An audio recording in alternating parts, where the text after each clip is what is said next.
welcome to the 4,350th Brown Bag. I'm Craig, and I'm going to tell you a little bit about OMSI history with a kind of a revisionist view, because some new information has come to light since the last time I did this a few years ago. Well, OMSI, unknown to most of its employees, is viewed from the outside with a sense of wonder. I was surprised when I first started working here years ago to learn just how incredible OMSI was. At that time I was told that we had more traveling exhibits on the road than any museum in the country, including the Smithsonian. We have the first chemistry lab of any science center in the country, there are about 60, where you can perform wet experiments right in the lab. All kinds of, our outreach program is the largest of any museum in the country. We are a spectacular success story that unfortunately few people in Portland or even at OMSI are aware of. And we started a very long time ago. Our official history, which was a one-shot knockoff in 1964, is this little pamphlet here, which purports to tell the story of OMSI. And it does a fair job with what they knew at the time, but we've been a very busy museum, and we haven't had the chance to track our own history as much as we deserve to. That's one reason why I make so much fuss around here. That's what I'm trying to do. You might not know it, but we date back more than 100 years in one form or another. There's a long and continuous history of a science center, or the dream of a science center here in Portland. And to start out, we have to go back to Portland in the 1890s. Portland had been founded in 1844. In the 1890s, it was about 50 years old. Very prosperous, had a reputation as kind of a rough waterfront town. Sailors were still being shanghaied when they ventured into Chinatown and sampled the opium dens.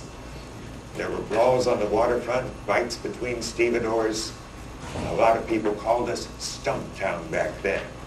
Well, the city fathers and mothers were concerned. Portland, at that time, of course, like most boom towns in the West, had its inferiority complex. It was derided, patronized by the cities in the East. I read an article in the Atlantic Monthly from the 1860s that made fun of us not knowing how to pronounce the name of our own river. We called it the Willamette. It should have been Willamette, they said. Well, San Francisco, to the south of us, was pretty much the Paris of the West. That was a city that was accepted in its own right. But Portland was still up and coming, very ambitious, very much wanting to be considered a city on a par with at least the finer cities in the East and San Francisco, and hopefully going places from there. One of the things that happened, a pivotal year in Portland's history, was 1895. In that year, the Portland Art Museum opened its doors in temporary quarters. For the first time, we actually had a real museum. In those days, museums were divided into the arts and the sciences. So we had the arts covered. There were a lot of folks in town who felt the sciences should be covered as well. There had been a custom in Portland, in the old City Hall, of accumulating knickknacks, curios, artifacts. They showed up on people's desks. A sailor might bring in a curious carved whatnot from Indonesia. A farmer might come into town with a two-headed sheep or a calf. Somebody might bring in some seashells from a recent trip to the ocean. These would show up on desks in City Hall, and they started building display cases for them. This was a sort of informal display museum.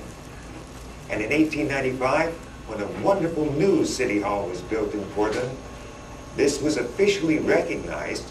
Special cases were made and space set aside for all these artifacts that kept piling up. People were invited, or you could go into the City Hall for free most times of the day and just look around at these. These typified what real museums were in that time.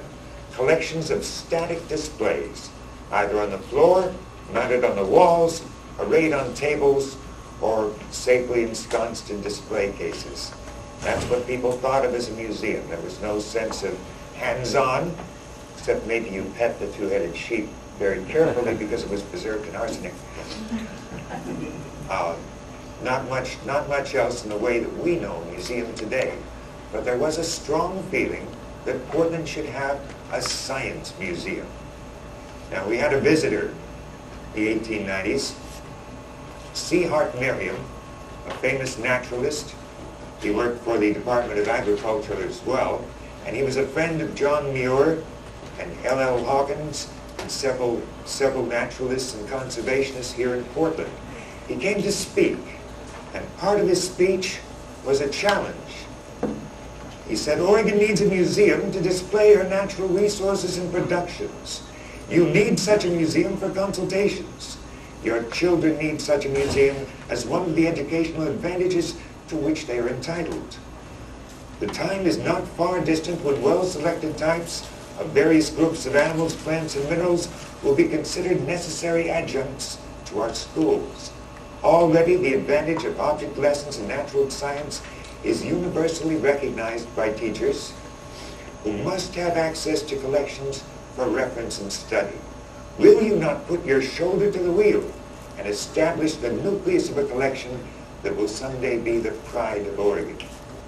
Well, people listened. One of the people that listened was a rather energetic banker, Colonel L.L. Hawkins. Colonel Hawkins was quite a character. He'd gone on an expedition in 1870 with John Muir, was one of his best friends.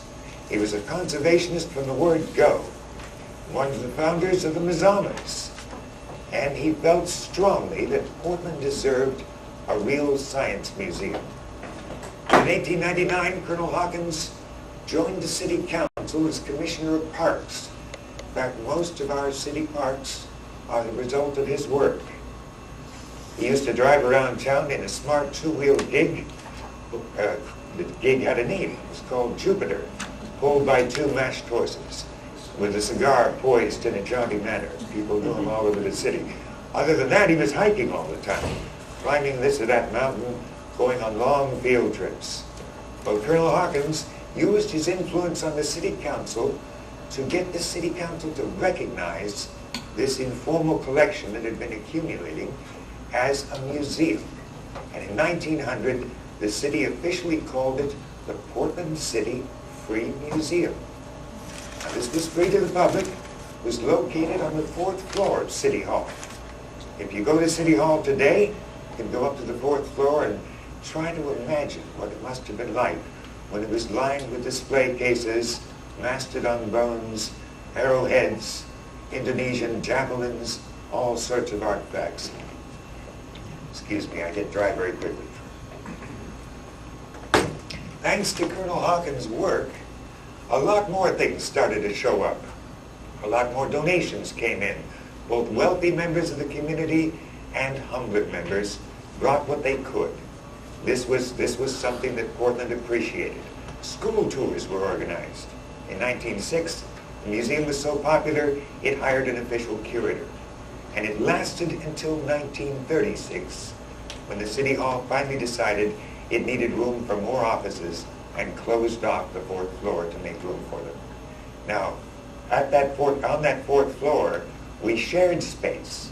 And I say we because I'm going to prove to you that this was really an earlier incarnation of OMSI. We shared space with the Oregon Historical Society. So they had their own displays, of course, related to Oregon history. And we switched back and forth sometimes. Our ledger books are incomplete for this time, but we still have notation of the first exhibit ever entered into the archives of the Free Museum. It was in April 1895.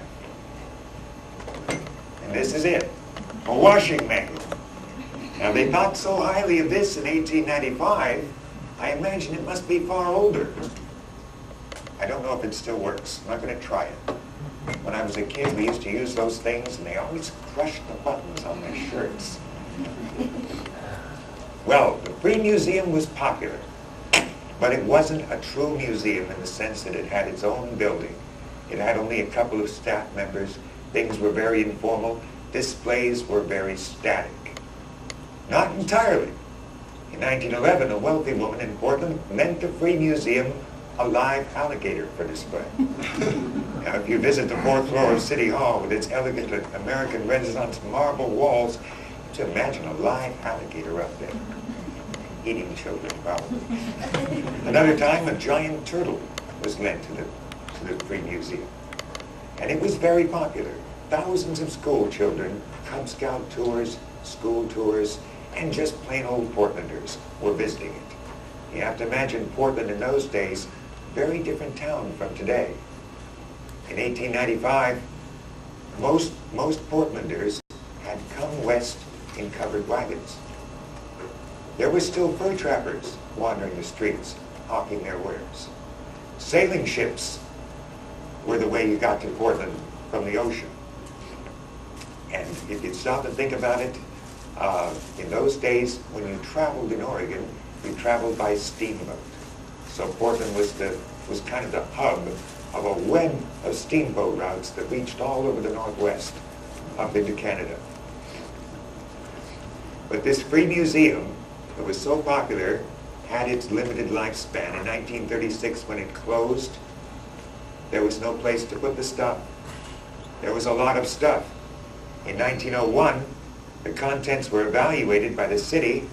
It was found to include, this is 1901, 53 cases, 4 tables of miscellaneous specimens, 140 wall specimens, 21 floor specimens too large for cases, 378 mounted birds and animals. Taxidermy, in other words. 600 shells, 1,000 crystals, 800 eggs, mostly birds, mammoth and mastodon tusks, whales' heads, lower jaws, vertebrae and teeth. So it was quite an impressive collection. This is one of its early denizens. This little fellow probably dates back to the 1890s. His head's been damaged a few times. But when we moved here from Washington Park a few years ago to this new location, a lot of these old stuffed birds and exhibits still existed in back rooms at OMSI, and had still been on exhibit until fairly recently. Well, 1936, the inventory I read to you had grown to 35,000 artifacts. And they stored them in 78 crates in the basement of an old building called the Public Auditorium. There was no museum. There was a lot of feeling that there should be. In 1930, a group of Portland citizens who were interested in the idea got together and formed a Portland Museum of Natural History Society, trying to raise funds and interest in building a real museum. 1930 wasn't an especially good year to raise funds, however. It was the first and worst year of the Great Depression, so nothing really got off the ground on that.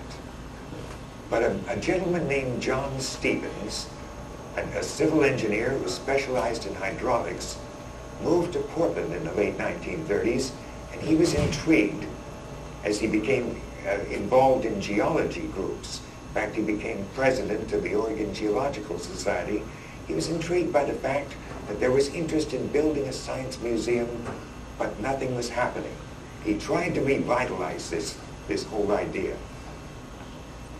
1938, he took over the chairmanship of the group that existed at that time, and groups were going back and forth. They'd get together, they'd have meetings, they'd say, well, we want to build a museum, and then someone would say, but we have no money, no chance of getting any money. So they disbanded again.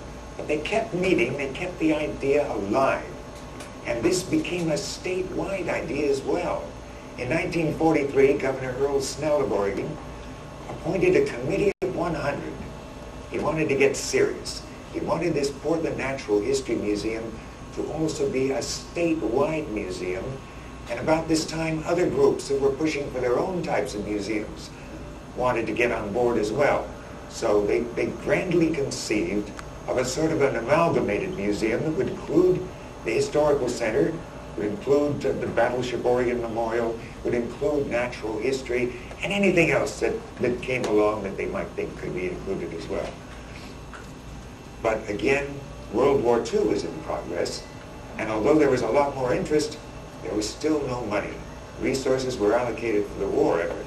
Nobody had the time or the money to do much for a museum. Well, John Stevens wasn't going to be discouraged that easily. With his own money, he set up a museum informally in the old Portland Hotel. Some of the objects that had been in storage were taken out, set up on display, and also displayed in different stores and businesses around town, trying to raise some interest. In 1944, the museum group, thanks to John Stevens, was officially incorporated as the Oregon Memorial Museum of History, Science, and Industry. Now that's the point from which we officially date our history, but as you can see, we go back a little further than that. Well, Stevens was funding the bill for this informal museum was located in the writing room of the Portland Hotel. Now, you may never have seen a writing room. It's a curious custom that hotels evolved in the 18th century.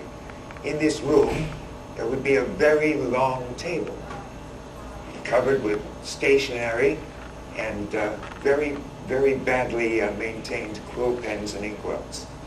Hopefully you had a fountain pen, because the quill pens in the writing room of a hotel in those days were so splayed, so rusty, they were almost unusable. They just scratch your paper to death. Well, interestingly enough, when we moved here from Washington Park, we had some strange furniture kicking around at the old building that I happened to get a look at. One of the objects in the old building in Washington Park was a very long table. The top was made of plywood, was obviously very new, but the base frame and legs of the table, you look at them closely, and it's now in the possession of one of our old-time OMSI staff, obviously date from the mid-19th century. I think that this table came to us from the old Portland Hotel. And I also believe the two display cases we currently use in the physics lab for showing old artifacts were two pieces from the Portland Hotel. They are made to fit into continuous wall paneling. And they would have to have been from a very grand and important building to justify the expense of such an installation. The only one that comes to mind that we've been associated with is the Portland Hotel. I can't prove any of this yet. I don't have access yet to any interior photographs of the old hotel, and they may not exist any longer. But at any rate, OMSI was up and running in a sense, a very informal sense, in the 1940s. Now along comes a proposal. A gentleman named John Lloyd, a wealthy real estate developer in Portland, had his own dream. He was eventually going to build the first mall in the world. It's called Lloyd Center. Well, in the meantime, he had a great deal of land over in North Portland for this new center, and he offered to lend OMSI the use of an old gingerbread house at 908 Northeast Hasselhoff Street. That house is no longer there because Lloyd Center covers the spot currently. But he offered to lend OMSI this house to be its first museum location. Well, OMSI jumped at the chance. It was kind of rackety, displays scattered all over town, trying to make sense from the writing room of a hotel. And the hotel had a limited lifespan as well. It was shortly afterwards torn down. So in 1949, we moved to 908 Northeast Hasselhoff, our first location. It's a very charming and very informal museum. John Stevens again reached into his pockets, he dug deeper, and he funded the first planetarium in the Northwest, which was located in the front yard of this little house. School buses would line up all up and down the street. School tours were already being organized. The house, even with only a handful of staff, I think 6 or 7 people at the most, and only 3 or 4 paid staff, they started regional science fairs across the state. Amazing energy was set up. Alonzo Hancock, an Oregon paleontologist who had made some fantastic finds at the John Day fossil beds, hosted OMSI's first science camp at John Day, a fossil science camp for 14 boys in 1950. That began OMSI's long tradition of camps and classes. Well, this little house was very, very informal. There were a lot of animals running around loose, for the most part. Up in the bathtub in the upstairs was a seal. There were 2 flying squirrels, a turtle, and a skunk. When you entered the house, the first thing you saw was a life-size model of a figure called OMSI. Right here. This is actually the prototype for this figure that was developed in the 1950s to be OMSI's mascot. He was developed by a cartoonist named Mo Martindale that allegedly worked for Walt Disney. Unfortunately, the original cartoons that were made for us have disappeared over the years, but we still have this latex head. Well, for years, OMSI, the figure, was used as a fundraiser while this little house was going on. Right next to the figure, which was about 4.5 feet high, and greeted you at the door, was a wishing well you were invited to put pennies in. Admission to the museum was free, but in 1 month alone, over 4,000 pennies were collected. So people did care. They were donating what they could. One of our longtime volunteers, who's since passed away, but who helped me out on the last presentation I did on this, Leo Bergman, was a good friend of the early OMSI Museum and took his daughter there often. In fact, they donated one of the flying squirrels, I believe. Now, into this little house comes a woman named Barbara Curtis, who was hired as a temporary typist for 2 weeks, mostly to handle the correspondence and the mailers for one of our early science fairs. Well, Barbara kind of got into it. She came in here for a living history interview about a year ago, and she kind of got into telling us what it was like back then. She said, I was only planning to work for 2 weeks. I spent most of my time chasing the animals. Didn't get much chance for typing. Her office, as it was in the kitchen. Well, she stayed on. She soon found herself doing not only typing, but correspondence, bookkeeping, paperwork, mailers, fundraising, even giving tours in the house. Informal tours and lectures were set up.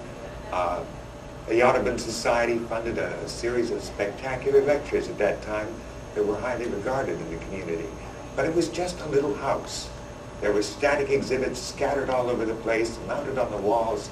It was very crowded, very interesting, but not like we think of as a museum. And obviously the space was a limitation.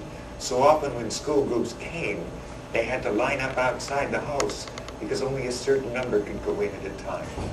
So even though it was wildly popular, it had very serious limitations. It also had a lifespan problem, because John Lloyd was eventually going to need this space. So as the 1950s progressed, he began warning OMSI, you're going to have to move. You're going to have to look for a new place.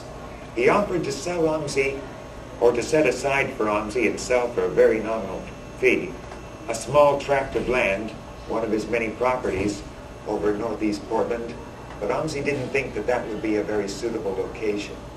Meanwhile, up in Washington Park, plans were underway to build a new zoo for the city.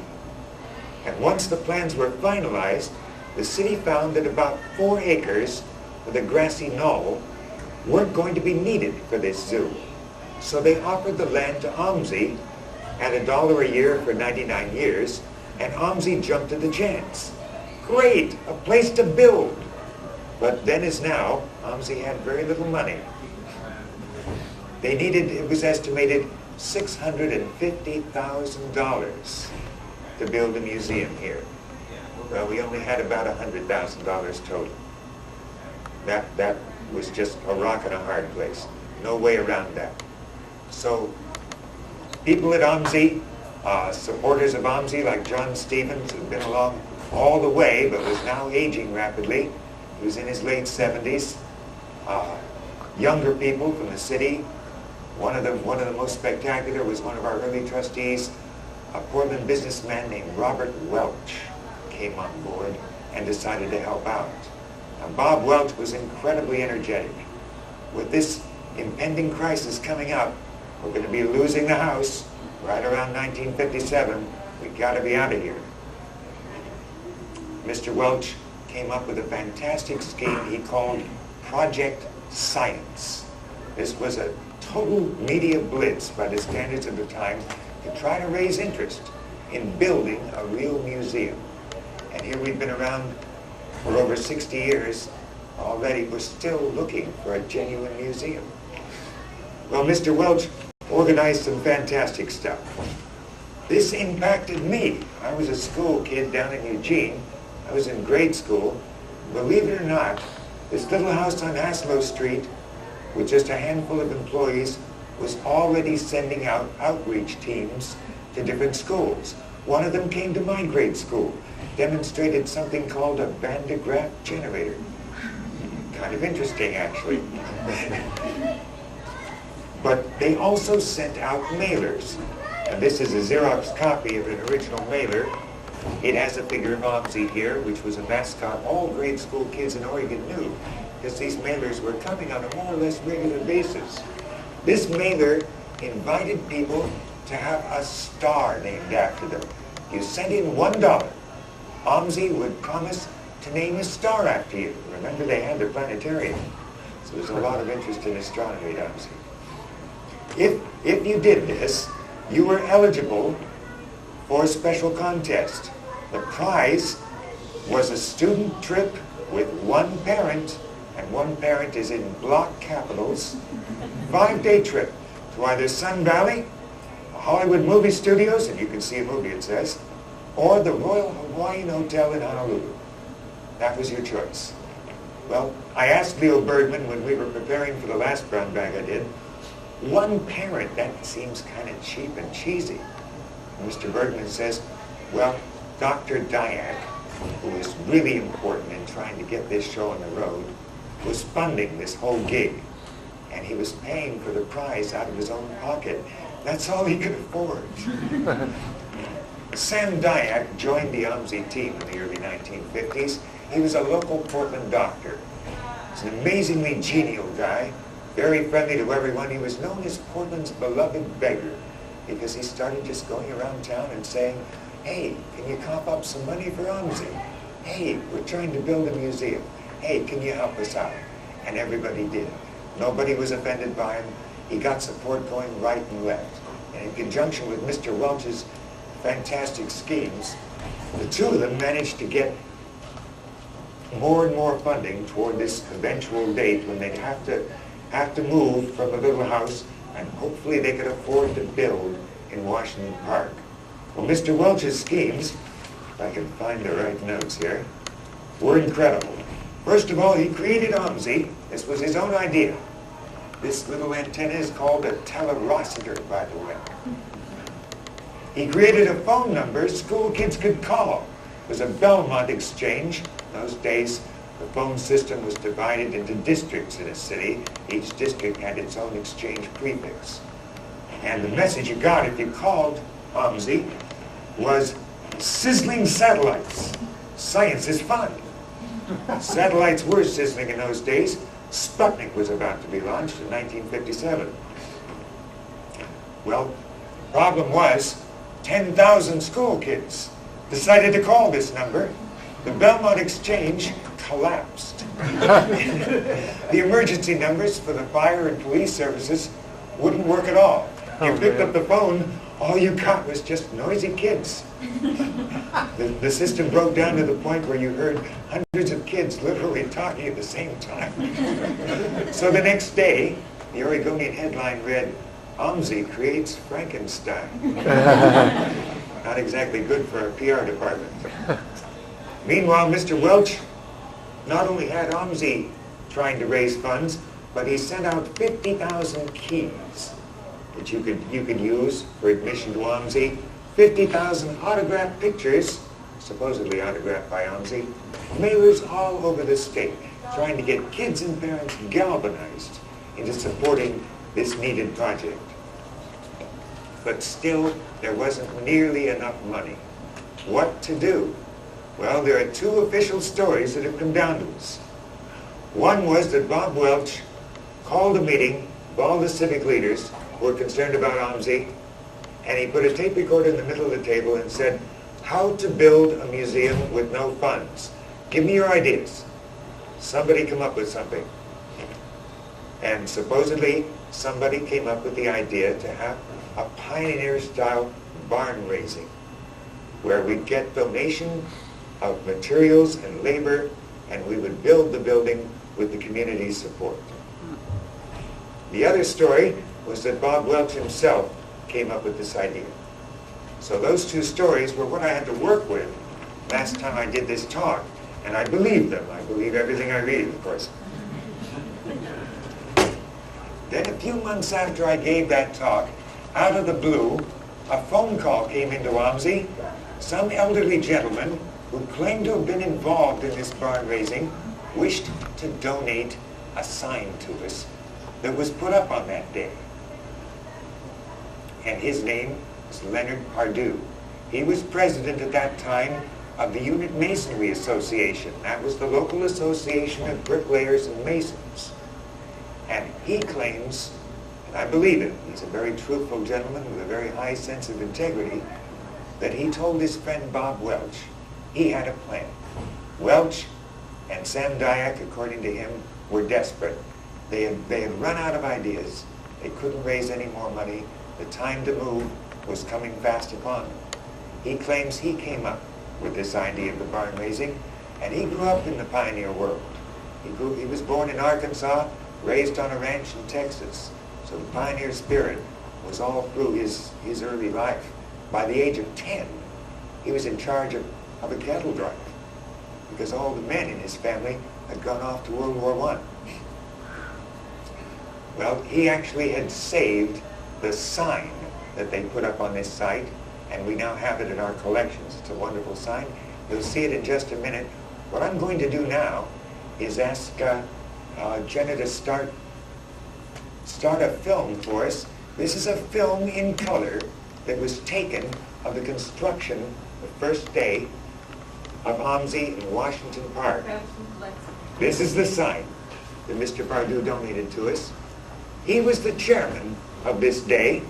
He galvanized the masons and bricklayers in Portland, about 400 of them, to raise the brick walls of the new building with donated bricks and donated labor in 10 hours' time, in one day. 250 tons of bricks. That's 102,000 bricks. Actually, they didn't have the 2,000, but afterwards when they counted them all, that's what they came up with. This is the original plan for OMSI. It changed a little bit as they were constructing, because we didn't have much money. A local cinema club, or a sign club actually, local movie enthusiasts, donated their time and 16mm color film to make this movie on that first day. So here we have OMSI officials whom you can't see pointing out the wonders of the new museum here. Now this was a fantastic community event. There's no parallel like it I can find in U.S. history. One day, volunteer bricklayers putting up the walls of a new museum. It wasn't just that one day though. That was a spectacular first day. In the ensuing week, glass window people, floor people, ceiling people, sheet metal workers, every trade that was needed donated time and labor to complete the museum. You can get a sense of what construction, and you'll see some of the designs and styles of the 1950s as we go through this. This is August 17, 1957, which for years has been known as OMSI Day. But officially, when this day took place, was known as Unit Masonry Day. In fact, a little later in the film, we'll see the dainty Miss Unit Masonry being assisted by the mayor of Portland. And there are the bricks. I'm going to watch this for a minute because I'm hoping to show you some of the people involved. But this was an amazing event. For many years, at least 30 years after this time, we dated our birthday from this day. Since then, we've revised that. We dated from the Articles of Incorporation in 1944. But this is really the day that the community remembers. This is really the day that OMSI was, in a sense, born. although we have this long history to look back on to bring this day about. What was the date again? August 17th, 1957. Now, we opened just under a year later, because it still took a lot more money, a lot more planning to refurbish the old exhibits, which were moved from the Hasselhoff Street house to this location in one day flat. Another volunteer effort that hasn't gotten as much notice. The oldest bricklayer on duty, according to Leonard, was Dick Saunders, 70 years old. I believe that was him that we just saw. Craig, is this movie from our archives? Actually, we have the original film in our archives. Mr. Bardou brought in a videotape, which I had burned on the DVD. Very few people have seen this movie, and I didn't want to skip time on my talk, but I wanted you to see. That's Leonard Bardou right there. Oh, buy a copy if you click in the store.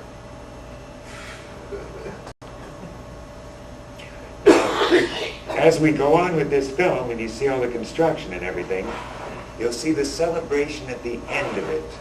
Because not just construction people, but local restaurants, meatpacking houses donated hundreds of pounds of beef, lots and lots of food. The waitresses union served it out, and they had a big celebration afterwards. Can you imagine, if you will, trying to get something like this to happen in a community today? It's impossible to think. It's impossible to think of. Did they have a crew supervisor directing all this, one person? Mr. Bardou, he was the chairman, and he was also the president of the Bricklayers Association. So he was running all over the place. Was he an engineer at all? Or He was a master bricklayer. A lot of the, well, I can't remember specific buildings, but a lot of churches and business buildings in Portland were built by his company, which still existed until last year. Mr. Bardou's 98. I want to point out to you that this is the 50th anniversary this summer of this date. August 17th, this summer, will be the 50th anniversary of this incredible event. There have been two events in OMSI's history that really made an impact. This and the flood. I won't be talking about the flood. Now, from this beginning, we very, very quickly shot forward into national and then international prominence.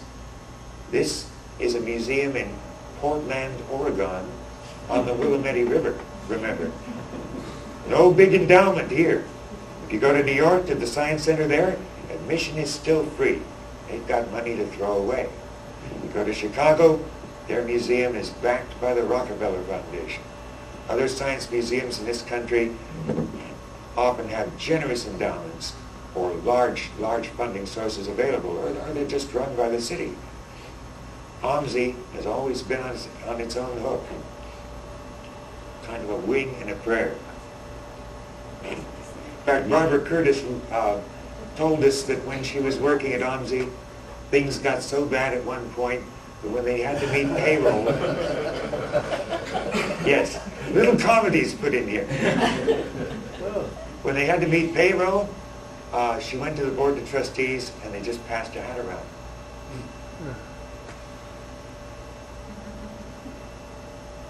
Look at all these vehicles. Boy, you can make a fortune if you have this now.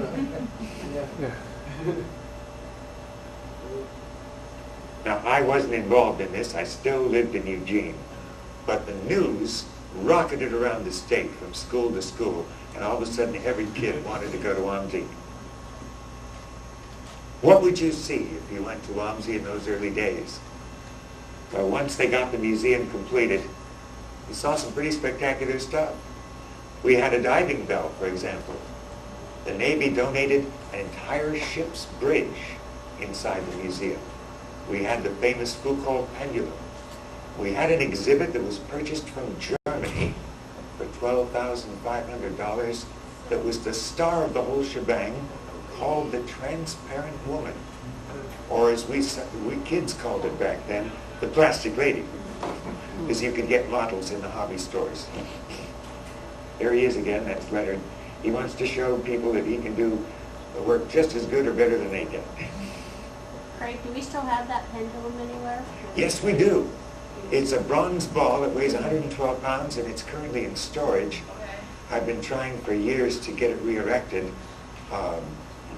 Strangely enough, at the old OMSI, the pendulum hung 60 feet I remember through a it shaft in the Yeah. ceiling. really well. They had to close it off because of fire lane I regulations, was because just it was a chimney. Well, there was a serious fire in Las Vegas in a similar building that had a similar chimney. The chimney created a firestorm that made the fire far worse. When the Portland Fire Marshal heard about this, he ordered our pendulum taken down, and that shaft had to be sealed up. So it wound up, and I never knew this, I worked up in Washington Park for, oh gosh, 10 years. It wound up on the old wooden sign at the entrance to the old OMSI. It was perched right on top of it. For years I stared at that big ball. I had no idea it was the pendulum. Is that why you don't wear high heels when you're a bricklayer? Yes, that was misunit masonry. You just The thought. convention center has a working full cult right now, if you ever bother to look at it. Well, we hope to re-erect ours at some point. Yeah. You can put it in the lobby. There were other exhibits that many people still remember with nostalgia. The bees, Yeah. the walk-through heart, the harmonograph. Pardon? The chicks. The chicks, The eggs, the the chicks. fluorescent minerals room. That was the one that really got me when I was a kid. There was a wonderful display of antique telephones meant by the Bell Telephone Company. Shame we ever got rid of them, they were so good. And this display had working models of Bell's original instruments. When I saw OMSI about a year after it had been built, I was fascinated by that exhibit. But there were so many things. I played on the ship's bridge for a good hour. There was the giant clock, which we have now in Turbine Hall. That was set up and operating. There was a volunteer who spent quite a bit of time explaining it. There were some exhibits that were only temporary, that we didn't keep very long. OMSI had at one point 2 steam locomotives.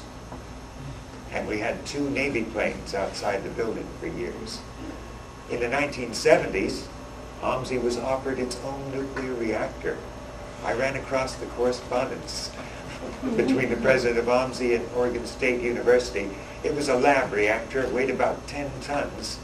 The nuclear material was shielded by water, of all things. I didn't even know that was possible. But eventually, after considering the pros and cons, we turned it down. We didn't get that. In the 1960s, we had a tube-operated Robertson computer. And by 1980, we were teaching spectacular computer classes were filled to overflowing. In fact, about half the kids that applied for classes at OMSI at that point were being turned away. Just didn't have the resources. Now we're enjoying the end of the day, all the work.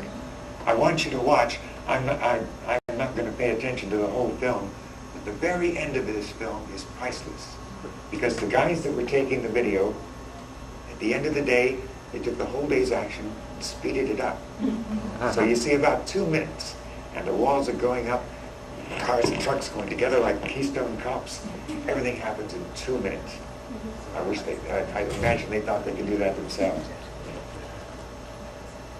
Well, by the time this museum was built, just a year later, we were hosting 68,000 kids in science fairs in 22 regions across the state. And the whole thing was being coordinated from this brand new museum with very few employees. Barbara Curtis was still on board. She had now evolved into the human resources person, used to be called personnel. And Barbara, far from giving up after 2 weeks, stayed on to become OMSI's longest serving employee. She stayed at OMSI 30 years. Our personnel department, when I first started here, was located in the hallway where our receptionist and visitor services is now. And that hallway is named after Barbara Curtis. She has amazing memories. She talked about how things just, we never had enough money, she said, but everything seemed to work out somehow. We just kept on trying.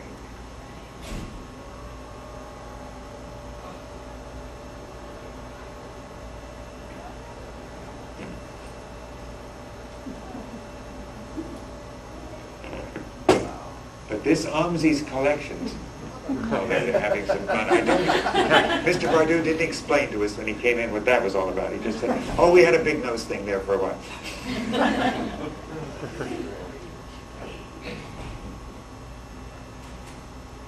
Well, OMSI opened its doors in 1958. In 1967, UNESCO, an educational part of the United Nations, published their quarterly museum survey of world museums. OMSI is prominently featured in this publication as a cutting-edge, innovative science museum. Wow. 1967, just 9 years after we opened our doors, this little museum in Portland, Oregon, is on the map in a big way. And since then, we've consistently been listed in the top 10, usually the top 5 science centers in the United States. That's pretty good stuff. Supervisor. But this is one continuous story. No, we lost a lot of things when we moved. First to the new location, and then when we moved here in 1991. And I helped with that move because that move didn't stop in 91. It dragged on for years after that. I looked and looked for those original cartoons, for example, couldn't find them. But we still have a lot of artifacts from those old days, over 100 years ago. Those artifacts, by the way, those 35,000 artifacts in 78 crates were officially turned over to OMSI in 1948, refurbished and put on display, first at Hasselhoff Street and then at the new museum. So a lot of the exhibits people would have seen at this new museum had actually been kicking around Portland on display off and on for 60-some years. We don't know where a lot of them came from. Record keeping wasn't very good in those early days. We just didn't have the time or the staffing for it. But we have some amazing artifacts in our collections. One of them is a tinfoil phonograph that experts have verified is one of the earliest phonographs ever made. It was made within 3 months of the phonograph's invention. It's probably the oldest machine west of the Mississippi. We also have a passenger pigeon. Passenger pigeons became extinct around 1895. We have a stuffed passenger pigeon in our collection. And we have a very rare motor from an Edison electric pen, the first electrical appliance in history. The phonograph and the pen are on display in our physics lab currently. Now you get an idea of what they were so proud. These walls are up. Nothing inside yet. Now we see the finale. Look at this. Whoa! You didn't know people could work that hard.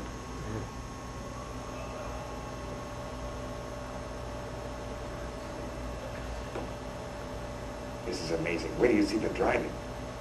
There we go.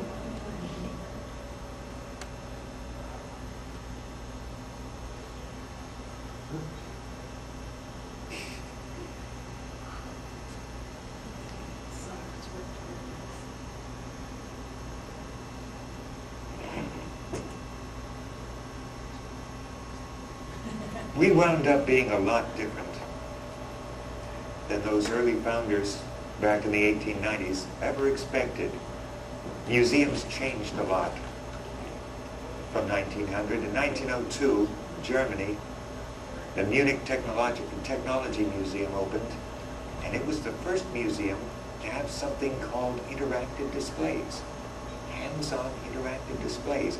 That idea caught on, and by the time OMSI was ready to locate in its first real location at Hasselhoff Street, the person we hired to be director thought that those type of exhibits would be the direction we should go.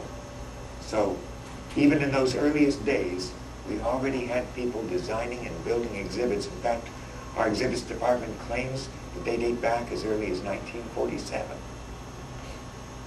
And those exhibits are now famous. We sell exhibits to museums all over this country, and around the world as well. Most science museums don't build their own exhibits. We do.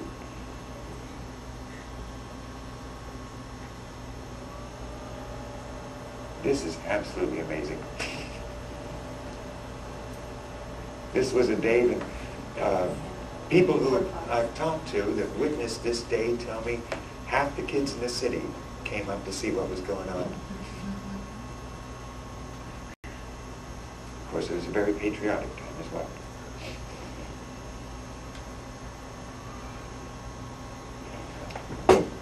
Can we get the lights again, please? Well, I did this last time and I'm going to do it again. I want to pose a challenge to all of you, to OMSI staff in general. As I say, we haven't tracked our history very well. There are a lot of intriguing questions I found, and I just haven't had the time to track down everything I've run into. Do films exist, for example, of the old Portland City Free Museum? Can we find people that remember it well enough to give us accurate descriptions? Photographs are very few in number that we found so far. I did some preliminary work at the History Center. They don't have too much. But digging deeper will obviously turn up more. Newspaper archives need to be gone through. People need to be interviewed. We're going to do a living history interview next with Glenn Mills, who for years almost single-handedly built most of OMSI's exhibits and has a farm out in Beaverton. I'm told there's a barn out there that's loaded with old OMSI exhibits. We want to get some more people in here like that remember OMSI in the old days, either as a visitor or as an OMSI staff member or perhaps a supporter. Mr. Pardue is 98 right now. He's still hale and hearty. He's come in for 2 living history interviews, filled in a lot of the gaps. He told us some of the nitty-gritty about how that day was organized, what we went through to get that first museum built. And then the struggle afterwards when the museum was actually built, but for a time we had almost no funds to do the interior, to actually get the place up and running. So that was another mini crisis in itself. But we need a team of volunteers and hopefully eventually maybe even some paid staff to track down our history. It's a fascinating story, almost a fairy tale, how we come from just informal displays in the city hall of a booming western town in the 1890s to be a world-class museum. Nobody would have ever expected that out of Portland, Oregon, I don't think. Not in Boston, not in New York, not even in San Francisco. We have a chance, especially why some of these people are still alive, to interview them. We have a chance to track our history. I'd like to see something multimedia come out of that. I'd like to see a real book come out of that, because I think it's a story that deserves to be told. For more than 2/3 of Portland's history, OMSI has been an entity, a vital entity supporting this community with science education. We can make that real. We can make that real, that book. We can attract support from this community once they realize just how important OMSI really is and how long we've been around serving them. Thanks very much. If you have any questions, I'll be happy to answer. Craig, when did the move from the Portland Hotel to the house on Haslett Street happen? 1949. Okay. I was very young at the time. Yeah. I was actually around, but not doing much. Yes. We need another history update from the 80s, from when they went down to the hill to here. Yes. Well, I couldn't pretend to No, you talk could about all of possibly do OMSI's that, history. but I would like to see when, in the future, that would Yes. go after, at post-1959. Like I say, there are a lot of gaps to fill in. And I'd like to interview as many people as I can before they're dead.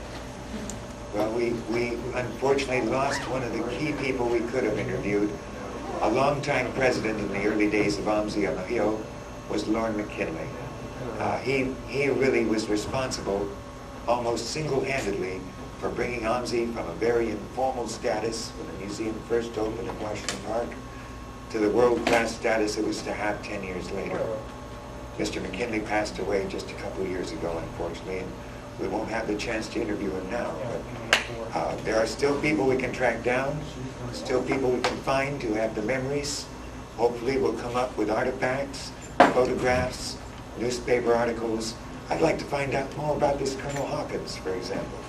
We have a lot of information on John Stevens, and much of OMSI's early history is taken from his unpublished autobiography, which we have in our collections. Craig, what was the size of the Washington Park layout compared to ours? Is it a lot? 4 acres. One thing I didn't mention, I neglected, Washington Park facility was designed to house 100,000 visitors. And not too long after it opened, it was getting 600,000 visitors a year. Washington Park was kind of an inversion of the problems we have here. They have tons of storage room, but very little exhibit space. Here we have tons of exhibit space, almost no storage room.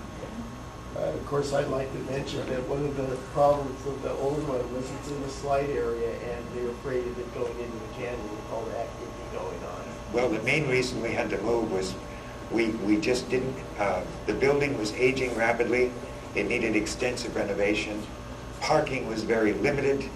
I wasn't certain if light rail was going to go up there or not. But even with light rail, though, there just wasn't the room to expand that we needed. We needed a new location, and we've done very well here. Anyone else? Go out there and get interested in OMSI history. Yeah. Thanks.